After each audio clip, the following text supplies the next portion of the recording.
Hello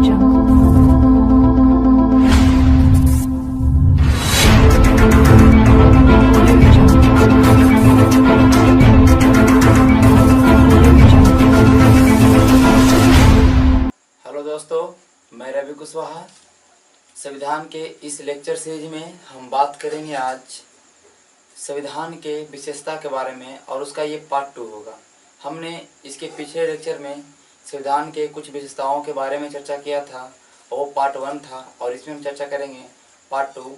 जो भी बच गया था विशेषता संविधान के, उसके बारे में हम चर्चा करेंगे। तो आज का हमारा टॉपिक यही होगा। तो आज हम पढ़ेंगे संविधान की विशेषता।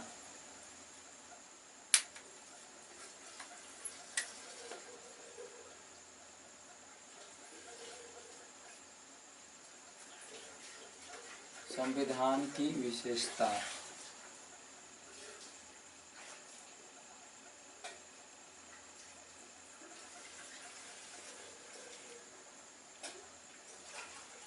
Features of constitution of India. ठीक है, तो इसमें हम पहला आज पढ़ने वाले हैं। हम पढ़ेंगे एक न्यायिक सर्वोच्चता। देखिए, हम पढ़ेंगे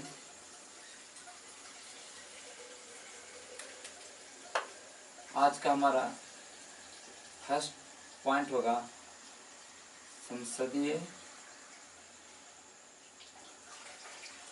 सर्वोच्चता एवं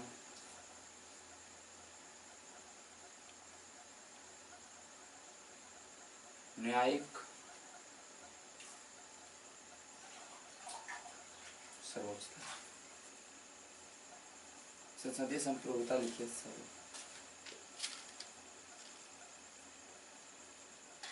देखिए, तो ये हमारा संविधान का एक विशेषता है कि संविधान के अंदर संसदीय संप्रभुता और न्यायिक सर्वोच्चता की बात की गई है। जैसे कि हम बात करेंगे संसदीय संप्रभुता का, तो ये तो पहला बात आपका इंग्लैंड से लिया गया, ब्रिटेन से लिया गया। ठीक है, क्योंकि और ये जो संसदीय संप्रभुता की हम बात कर रहे हैं, तो ये ब्रिटेन के जैसा यहाँ पे संसदीय संप्रभुता नहीं है, उससे थोड़ा कम है। ठीक है, और हम बात करेंगे न्यायिक सर्वोच्चता। न्यायिक सर्वोच्चता की बात अगर हम करते हैं, तो पहला बात हम जान लें कि अमेरिका का जो संविधान, हमारे यूएसए का संविधान, उसका न्यायिक सर्वोच्चता है वो ज़्यादा है। ठीक है, न्यायिक सर्वोच्चता कुछ ज़्यादा है, लेकिन जो हमारा इंडिया का संविधान है उसका न्यायिक सर्वोच्चता उससे कम है। तो न्यायिक सर्वोच्चता जब बात करेंगे, तो इसके अंदर मतलब कहने का मतलब जो न्यायिक कहने का जो हमारा जो भी सुप्रीम कोर्ट ये सब जो है, इसका सुपरमेसी की बात करेगा कि इसका क्या हमारे संविधान के अंदर इसको क्या दर्जा दिया गया है। जो भी हमारा सुप्रीम कोर्ट है, इसको क्या पावर दिया गया है, ये संविधान से ऊपर है, संविधान से नीचे है, कुछ इसके बारे में न्यायिक सर्वोच्चता की अगर बात करेंगे, तो सबसे इसमें पॉइंट आता है जुडिशियल रिव्यू। अब देखिए, जुडिशियल रिव्यू कहने का मतलब हो गया आपका कि न्यायिक पूर्वावलोकन। देखिए, न्यायिक पूर्वावलोकन क्या होता है? देखिए, न्यायिक पूर्वावलोकन।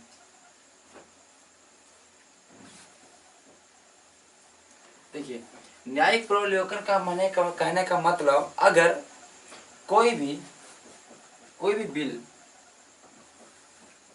संविधान, कोई भी बिल हमारा है, अगर दोनों संसद ये सबसे पास हो गया, ठीक है, अगर ये कोई भी बिल संसद से पास हो गया, ठीक है, तो अब देखिए क्या है, ये बिल अगर सुप्रीम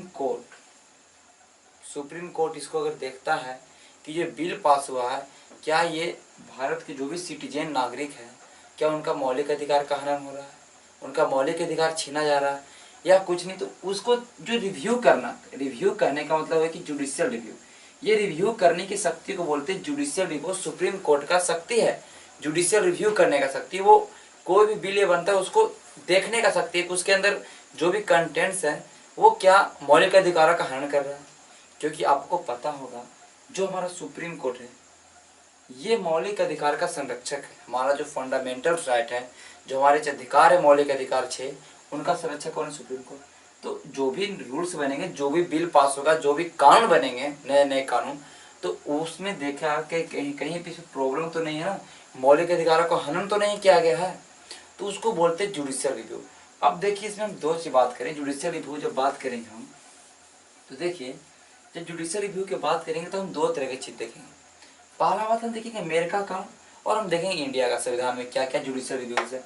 तो जो अमेरिका का संविधान है ये फॉलो करता है हमारा due process of law. Due process of law कहने का मतलब हुआ विधि की नियत प्रक्रिया, विधि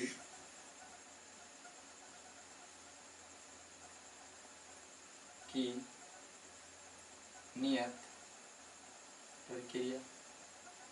और हम जब बात करेंगे भारत में क्या फॉलो होता है, तो भारत में जो फॉलो हुआ संविधान में हमारा वो हुआ है प्रोसीजर एस्टैब्लिश्ड बाय लॉ। कहने का मतलब विधि द्वारा स्थापित प्रक्रिया। ये दो तरह के टर्म्स हैं, ये दो तरह के संवैधानिक टर्म्स हैं जिसकी हम बात करेंगे। और ये हमारा अमेरिका के संविधान में और ये हमारा भारत का संविधान अपनाया। और ये जो भारत का संविधान जो अपनाया प्रोसेस एस्टेब्लिश्ड बाय लॉ, विधि द्वारा स्थापित प्रक्रिया, ये अपनाया है जापान के संविधान से पहला बार। अब देखिए दोनों में डिफरेंस क्या है, हम डिफरेंस क्यों पढ़े, क्योंकि न्यायिक व्यवस्था के अंदर पढ़ेंगे इस चीज के बारे में हम बात करेंगे और दोनों के बीच में डिफरेंस क्या है इसकी बात अगर हम करते हैं तो देखिए ड्यू प्रोसेस ऑफ लॉ क्या हुआ। हम अगर समझाते हैं एक आम भाषा में, अगर आपके ऊपर कोई केस होता है, आपके ऊपर कोई वारंट निकलता है, तो पुलिस मान लेते हैं कि वारंट आपके खिलाफ आया रात के 12 बजे। अगर वो पुलिस है आपके रात के 12 बजे आपके पास आया आपको गिरफ्तार करने के लिए, तो जब रात के 12 बजे आपके पास गिरफ्तार करने के लिए आप सोए हो रहेंगे, कुछ भी करते रहेंगे, तो कहीं ना कहीं आपका जो फंडामेंटल राइट है, जो आपका मूल अधिकार है, वो कहीं ना कहीं छीना जाएगा कि आपको नींद से जगा दिया गया, आप कुछ कर रहे हैं उसमें आपको सीधा आया, आपका गेट आपका आया और आपको अरेस्ट करके ले चला गया, तो कहीं ना कहीं यहाँ पे आपके फंडामेंटल राइट को छीना जा रहा है। ठीक है, लेकिन देखिए वो जो हमारा पुलिस आया है वो कहीं ना कहीं नियम से आया ना, कहीं ना कहीं रूल्स है ना, उसका रूल्स है कि आप पर वारंट है तो उसको गिरफ्तार करना है, तो रूल्स है। तो देखिए तो ये हमारा आता है प्रोसीजर इस्टेब्लिश्ड बाय लॉ, कि आपका पुलिस रूल के अकॉर्डिंग आया, आपको गिरफ्तार करके ले गया। ठीक है, अब एक चीज और है कि जब वो पुलिस को पता चला कि इसके खिलाफ वारंट है, वो सोचा कि नहीं हम 12 बजे रात को क्यों जाएंगे, वो सोया हो गया, कुछ भी उसका मौलिक अधिकार का हनन हो सकता है, उसके राइट्स को हम कहीं ना कहीं ठेस पहुंचाएंगे, तो हो सकता है वो सुबह के 10 बजे आए।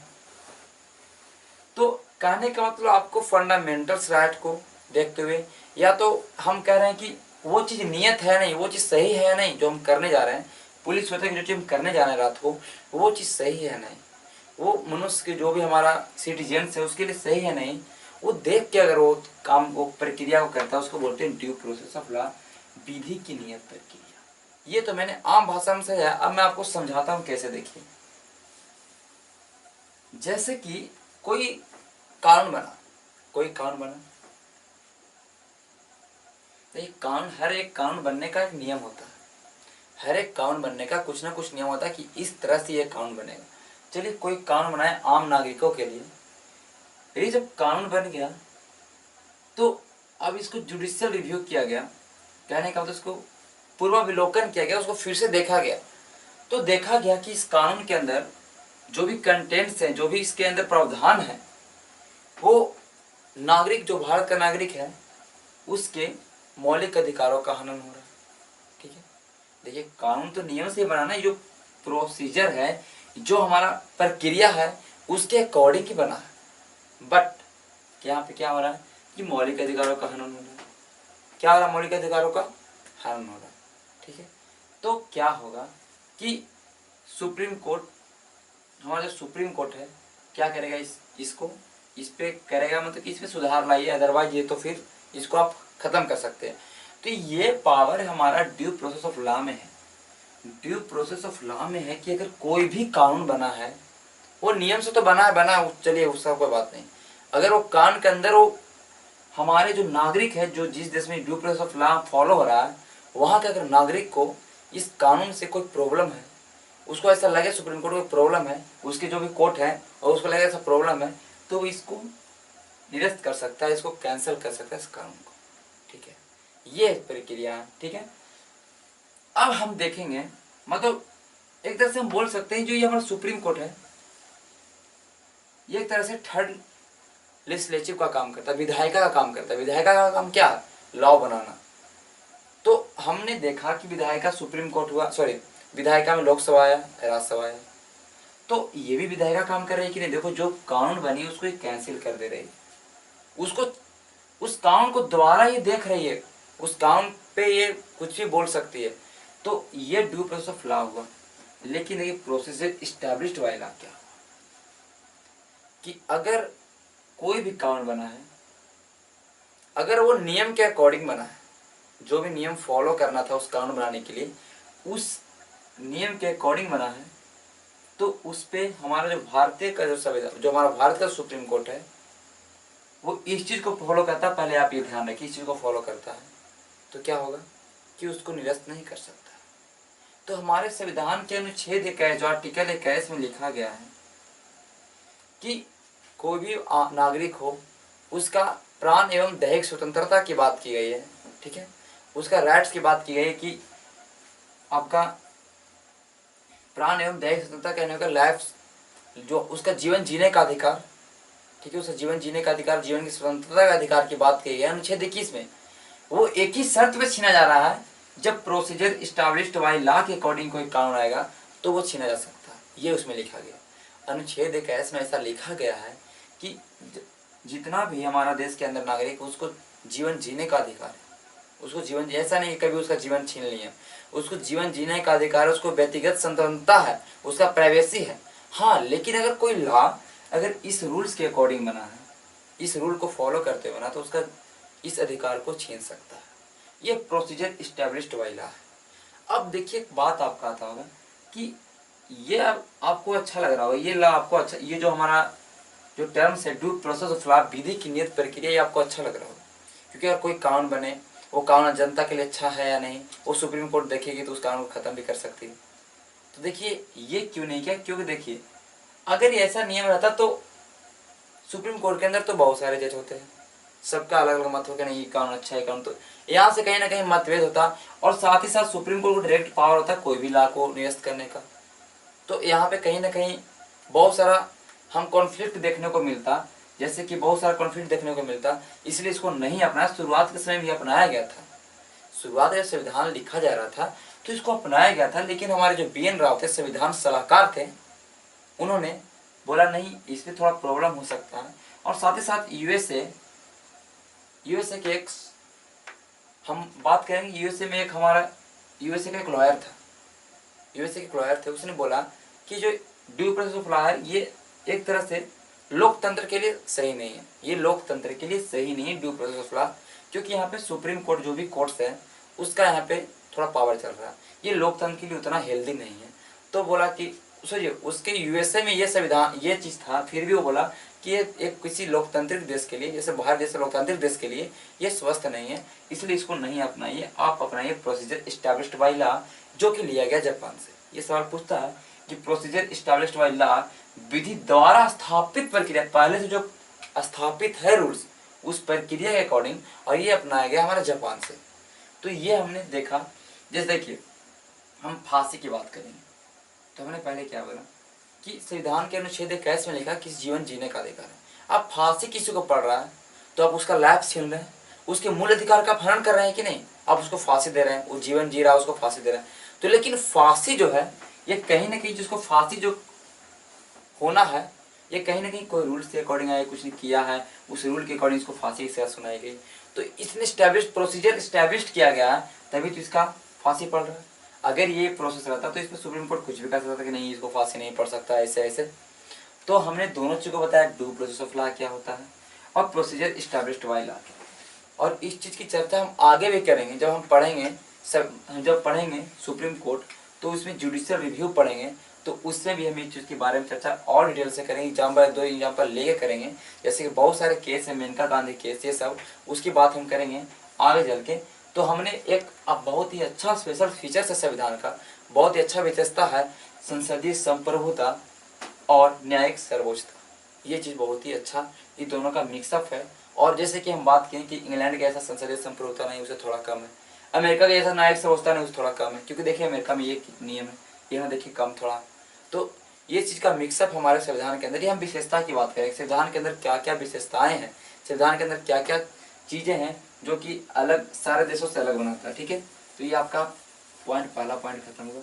अब दूसरा पॉइंट की बात करेंगे। दूसरा पॉइंट क्या है, तो हम दूसरा पॉइंट की बात करेंगे तो आपका आएगा फंडामेंटल राइट्स। क्या आएगा, फंडामेंटल राइट्स कहने का मतलब मूल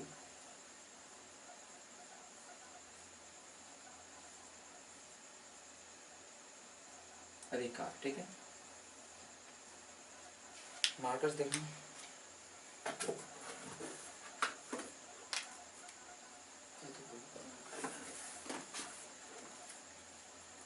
ठीक है, मूल अधिकार। हम देखेंगे फंडामेंटल्स राइट।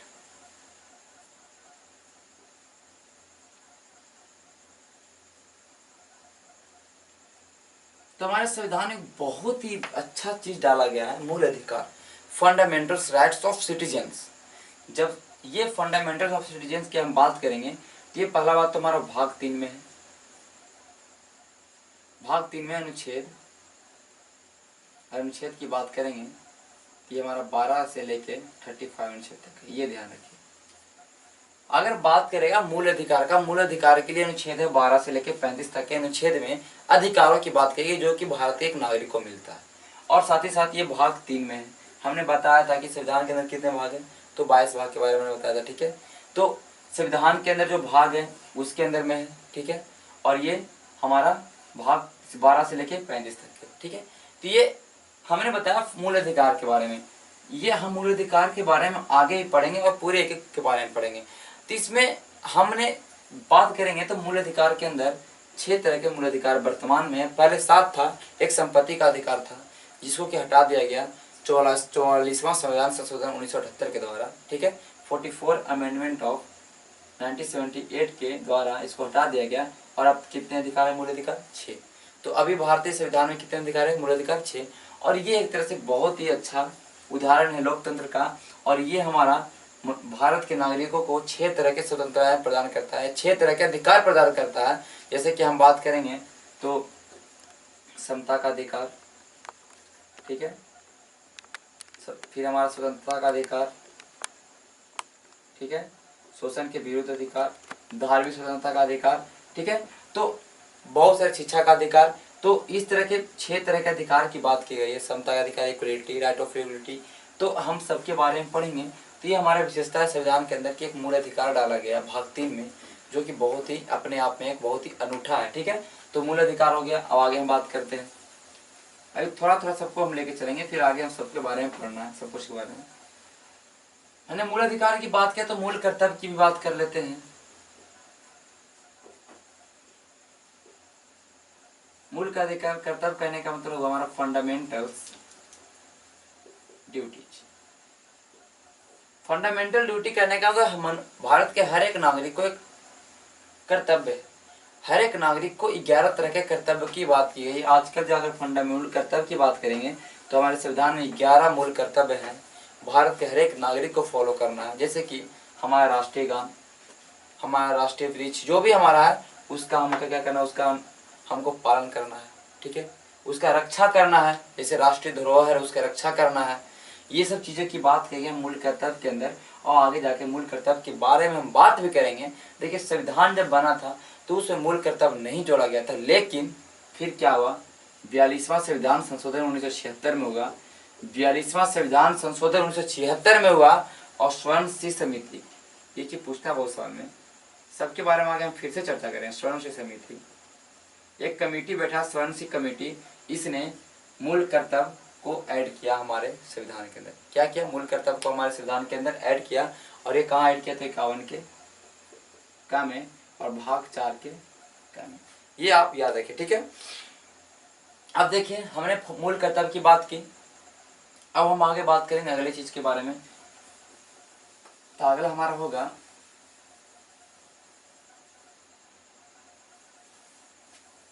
राज्य के, थोड़ा आपको ये सब जो टर्म से थोड़ा आपको पहली बार सुने हो तो आपको थोड़ा अजीब लग रहा होगा, लेकिन जब आप फिर से मैं डिटेल से पढ़ाऊंगा तो आपको अच्छे से समझ आएगा। राज्य की नीति, निर्देशक, तत्व सब आपको मिलेगा पढ़ने के लिए। ये राज्य के नीति, मैंने देखिए ये जो आपको टर्म्स लग रहे हैं आपको टफ क्यों लग रहे हैं, मैंने पहले बताया कि संविधान का आलोचना किया गया, बोला गया कि संविधान जो बनाया गया इसे वकीलों का प्रभुत्व रहा। इसमें जो टफ वर्ड यूज किए, जो वकील लोग जो वर्ड यूज करते हैं, जो हमारे कोर्ट के अंदर जो वर्ड यूज होता है वो सब वर्ड यूज किए गए, तो लोगों को समझने में थोड़ा कठिनाइयाँ होती है। हाँ, आप जब पढ़िएगा संविधान के अनुच्छेद तो थोड़ा टफ लगेगा आपको, लेकिन जब आप उसका अर्थ समझ लिएगा तो फिर आपको ईजी लगेगा। तो अब देखिए राज्य की नीति निर्देशक कहने का तो directive principles of state policy, directive principles of state policy, ये हमारा इसका, हम इसको शॉर्ट में बोलते हैं डीपीएसपी। ठीक है, शॉर्ट में याद रखें दुर्गा पूजा सरस्वती पूजा, ये याद रखिए।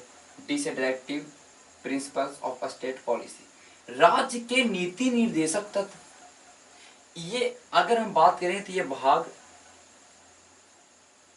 4 में है, ये ध्यान रखिए भाग 4 में है, और अनुच्छेद 36 से 51 है। ये सब आगे फिर से पढ़ेंगे, हम एक वीडियो बनाएंगे भाग के लिए, वीडियो बनाएंगे कि सारा भाग के बाद चर्चा करेंगे। एक वीडियो बनाएंगे हम सारा अनुसूची की चर्चा करेंगे, एक वीडियो बनाएंगे सारा जो स्रोत हमारे संविधान के अंदर लिया गया उसकी चर्चा करेंगे। तो 3 वीडियो आएगा, छोटा छोटा शॉर्ट 10-15 मिनट का, उस वीडियो बनाएंगे। ठीक है, तो देखिए भाग 4 में 36 से 51 में हम राज्य के नीति निर्देशक तत्व डाला गया है, और इसके अंदर भारत को एक कल्याणकारी राज्य के रूप में स्थापित करने की बात की गई।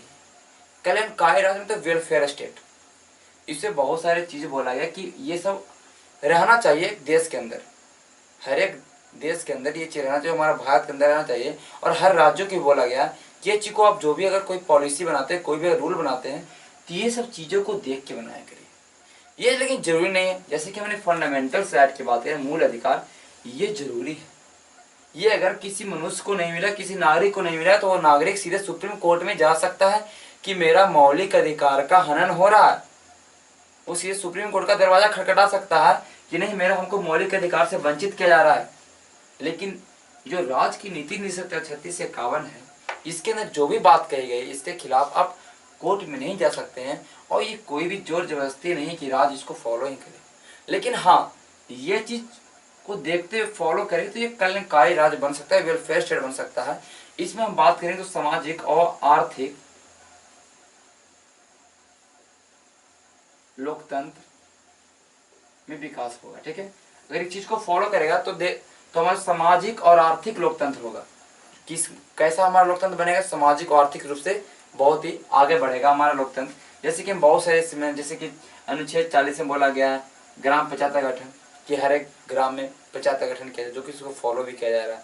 ठीक है, बहुत सारे इसमें है, जैसे कि हमारा अंतर्राष्ट्रीय, जो हमारा अंतर्राष्ट्रीय शांति कायम रखना है, वो भी हमारा अनुच्छेद है। ठीक है, अनुच्छेद 51 है। ठीक है, फिर बहुत सारे, हम सारे अनुच्छेद की अगर बात अभी करेंगे तो फिर ज़्यादा चला जाएगा, हम उसकी बात करेंगे आज के डीपीएसपी का जब वीडियो आएगा तो उसमें हम सारा 36 से 51 के सारे अनुच्छेद के बारे में डिटेल से पढ़ेंगे। इसमें बहुत सारी चीज़ें कि स्त्री प्रसूति रोग सहायता के बारे में बात की गई है, फिर हमारा क्या पोषक आहार की बात की, पौष्टिक आहार की बात की, पौष्टिक आहार मिलना चाहिए, 6-14 वर्ष के बच्चों को शिक्षा मिलना चाहिए, सब चीज़ की बात की गई है। लेकिन वो चीज़ जरूरी नहीं है ये कि राज्य फॉलो करे, लेकिन एक क्या है कि ये चीज़ को फॉलो करना चाहिए राज्य को, अगर राज्य को डेवलपमेंट चाहिए तो। ठीक है, तो राज्य के नीति निर्देशक तत्व हमारा ये भी एक हमारा फीचर्स हो गया संविधान के अंदर। आगे हम बात करेंगे, सारे चीज़ के बारे में अच्छे से बात करेंगे। हम बात करेंगे सार्वभौम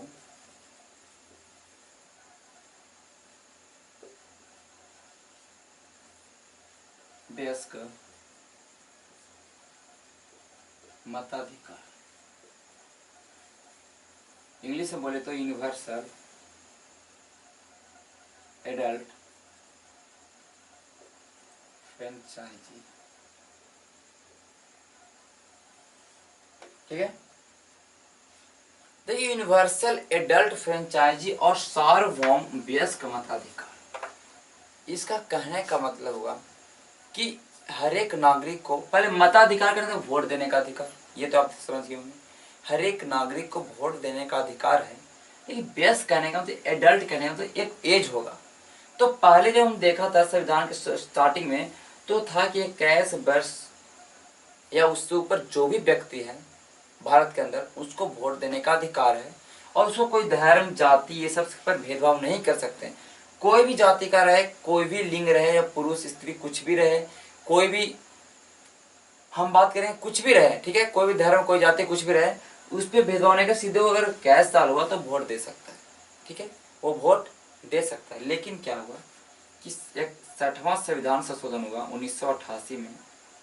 तो 89 में क्या हुआ, 88 में संविधान संशोधन हुआ, तो 1989 से रूल चेंज हुआ और बोला है कि जो व्यक्ति का उम्र 18 वर्ष या 18 वर्ष से ऊपर हो जाएगा, वो वोट देने का अधिकार उसको है, जो कि बहुत ही एक तरह से अच्छा है। अगर अलग तरीके से वोट देने का अधिकार मिलता है सबको, कि जो पढ़ा लिखा उसको वोट देने का अधिकार मिलेगा, जिसके पास संपत्ति है उसको वोट देने का अधिकार मिलेगा, तो नहीं, हमारे जो संविधान जो निर्माता उन्होंने बहुत अच्छा चीज अपनाया कि यूनिवर्सल एडल्ट फ्रेंचाइजी को अपनाया, कि जिसका भी उम्र 18 वर्ष से ऊपर वो वोट देने का अधिकार है, चाहे वो किसी जाति का कुछ भी हो, कोई इसमें भेदभाव नहीं होगा, ठीक है। तो ये हमारा 18 वर्ष से ऊपर ही सार्वभौम वयस्क मताधिकार को अपनाया गया, ये आपका फिक्स होगा। अगला टॉपिक देखते हैं थोड़ा इसमें।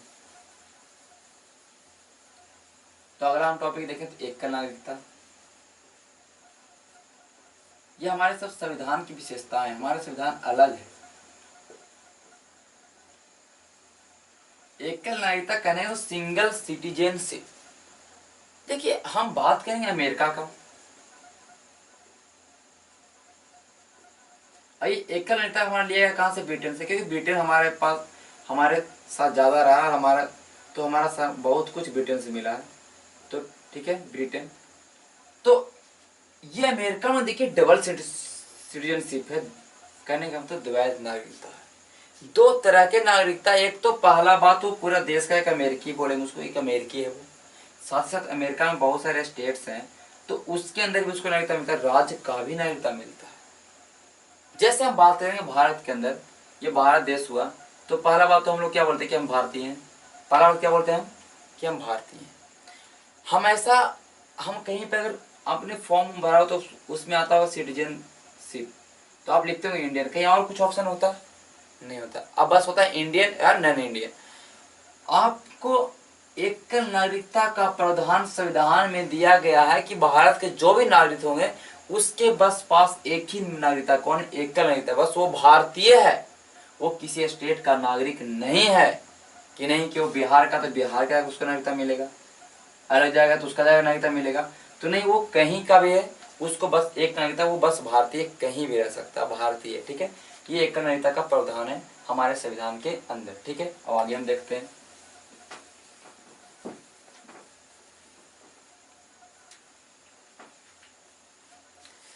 तो आगे हम बात करेंगे, तो हाँ हमारा बच गया धर्मनिरपेक्ष राज्य, ये बात है, धर्म निरपेक्ष राज्य। भारत जो संविधान है इसके अंदर क्या बात किया गया, भारत एक धर्मनिरपेक्ष राज्य, धर्मनिरपेक्ष संघ है। क्या भारत एक धर्मनिरपेक्ष संघ है, धर्मनिरपेक्ष राज्य है, ये भारत के संविधान के अंदर ये बोला गया। एक बात आप मानिए, ठीक है। तो धर्मनिरपेक्ष कहने मतलब कोई भी धर्म को ये बढ़ावा नहीं देगा, कोई भी धर्म को ये नहीं कि पार्टिकुलर धर्म को बढ़ावा दे रहा है। भारत के अंदर सारे धर्मों का इक्वल वैल्यू है, इक्वल कहने का समान वैल्यू है। सारे धर्म के अंदर किसी भी धर्म को बढ़ावा नहीं देगा, सारे धर्मों को देना, सारे धर्मों को बढ़ावा देगा, ये धर्मनिरपेक्ष राज्य है। और ये बात करें धर्मनिरपेक्ष राज्य की, तो पहले हमारा धर्मनिरपेक्ष शब्द ये नहीं था, हमारा प्रस्तावना जो हमारा प्रीएम्बल्स है उसमें जब बात करेंगे तो पहले धर्मनिरपेक्ष शब्द नहीं था। लेकिन 42वां संविधान संशोधन हुआ 1976 में, ये देखिए 42वां संविधान संशोधन बहुत बार है। ये 42वां संविधान संशोधन बहुत बार क्यों आएगा? क्योंकि इससे बहुत सारे संशोधन, संविधान के अंदर बहुत सारे चीजें ऐड हुए हैं, इसलिए आपको हमेशा देखने को मिले। इसका आदत डाल लीजिए आप। 42वां संविधान संशोधन 1976 और एक आएगा 44वां संविधान संशोधन 1978। अब याद कैसे होगा देखिए, ध्यान रखिए। 4 2 6, लास्ट में 6, 4 4 8। ये भुलाइएगा नहीं, 42वां 1976 और 44वां 1978, ये आपके याद रहते हैं, ठीक है। तो 42वां संविधान संशोधन 1976 से 3 शब्द डाले गए संविधान में। हमारा एक समाजवाद, समाजवादी, ठीक है, अखंडता और धर्मनिरपेक्ष। ये 3 चीज, 3 शब्द हमारे प्रस्तावना के अंदर डाला गया।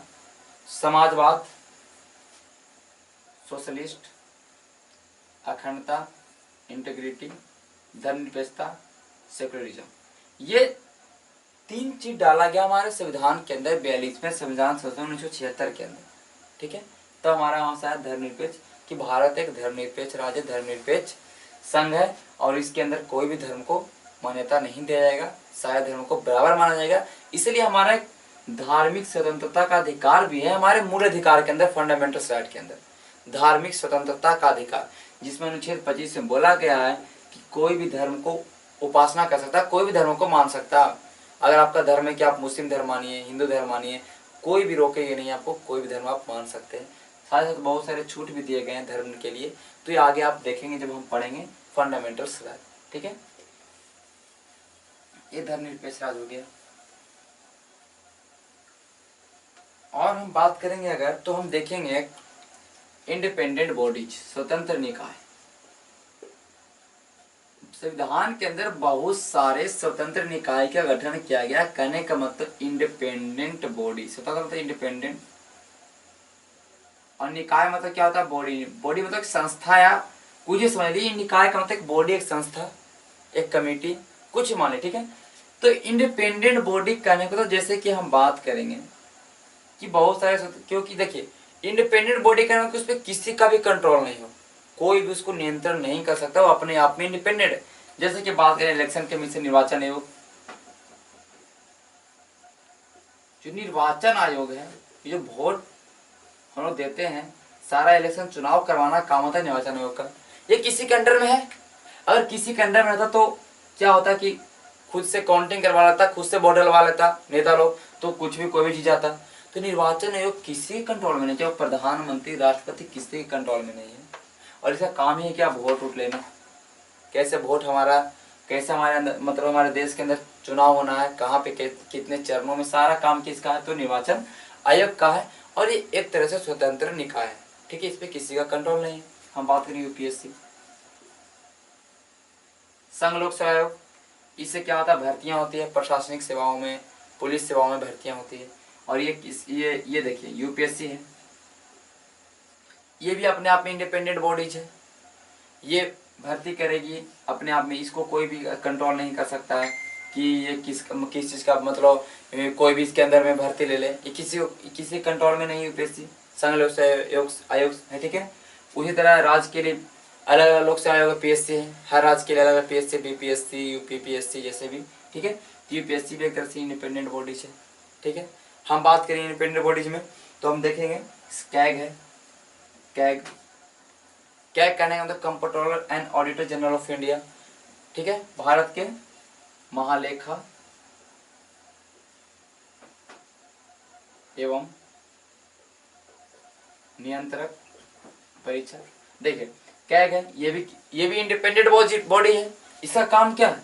इसका काम क्या है कि जनता के पैसों का संरक्षक है, जनता के पैसों का संरक्षक है। साथ ही सरकार का जो खाता है, सरकार का जो भी अकाउंट्स है उसका ऑडिट करता है कि सरकार के जो भी अकाउंट्स में कितने पैसे खर्चे हुए, और सही से ऑडिट करता है। ये किसी के कंट्रोल में नहीं है कि कुछ भी ऑडिट करके दे दे, ठीक है, घोटाला हो जाए कुछ भी, तो नहीं। तो कैग का काम क्या है? ये ऑडिट करता है सारे चीज को, सारे सरकार के खाताओं को देखता है, साथ ही साथ जनता के पैसों को कहाँ पे जाना है, कहाँ पे कितना खर्च हुआ, सारे का एस्टिमेट बनाता है, ठीक है। तो ये हमारा हुआ, ये भी इंडिपेंडेंट बॉडी है, इस पे किसी कंट्रोल नहीं है, हमारा कैग, ठीक है। अब आगे हम बात करेंगे, तो हम देखेंगे जैसे कि देखिए राज्यपाल,